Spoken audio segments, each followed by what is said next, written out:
but I could see the humor in his eyes even through his sunglasses. "You know Amy will be bringing in her extras, and Sasha's going. She'll bring in some even though Toby's dating Eliza now." Greg sighed. "That guy needs to settle down. I'm tired of the string of women flowing through the station, but that's not my business. Anyway, cookie-wise, you're going to have to be more creative than just dumping them at the station." "See, this is the problem with being friends with the people you work with. They all have the same oversupply of cookies." I leaned my head back and let my hand hang out the window, playing with the wind currents. I should have told Amy I was busy that night. Or sick. I could be sick, and then I wouldn't have to go. No one wants cookies from a sick woman. "I'll help you make cookies Tuesday night. It will be fun. We can turn on Christmas movies and drink eggnog while we bake." He paused, glancing at me. "Unless you want to ask your aunt to come bake with you. It would be a fun time." "I don't think Aunt Jackie wants to help. Besides, she works the late shift on Wednesday." Which was a perfectly good excuse for why she'd said no to Amy's invitation. I sighed and checked my phone. No messages. And she won't let me take her shift. "She's a mean one, your aunt." Greg deadpanned. "Not funny. You know she and Harold are coming to the shelter today to help bathe the dogs. I don't know what she's even thinking. These dogs aren't all teacup poodle size. Your aunt will be fine. She'll handle whatever comes her way, and if the dog she's given is too big, I'll switch her out." Greg turned the car onto the road that would take us to the shelter parking lot. "You're kind of grumpy today. It's a good thing we're going to work with puppies. Maybe that will cheer you up." "I'm not grumpy." But even as I said it, I knew it was a lie. I was out of sorts. Maybe it was because of the upcoming holiday. Maybe it was because of the cookies. Whatever it was, I was South Cove's version of a Scrooge.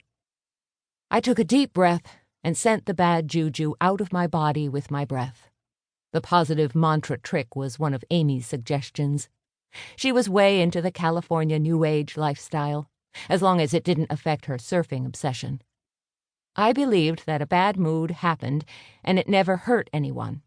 Being sunny and happy all the time just wasn't a natural state of the human condition. Amy and her boyfriend Justin would be joining us at the shelter. I guess I needed to blow off my bad mood before I got there, or she'd be talking to me about figuring out what I've been doing that has messed up my chi, or whatever it was that she thought caused bad moods. Sometimes I wondered why we were best friends. On some levels, we were so different. But maybe those differences were what brought us together. "Are you going to be able to get off on Saturday to attend the party?" I stretched out on the seat, knowing we were just a few minutes away from our destination.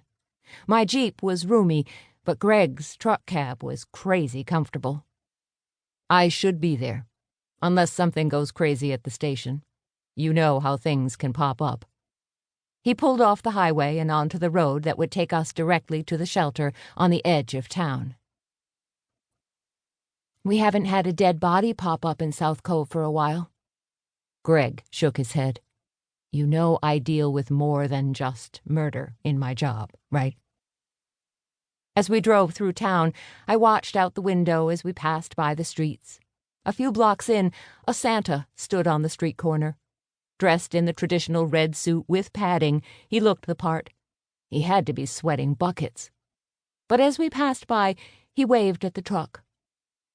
Funny, he wasn't near a store. Who wasn't near a store?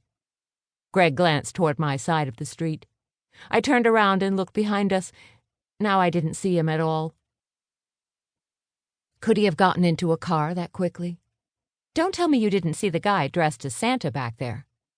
Greg reached up and adjusted his rearview mirror.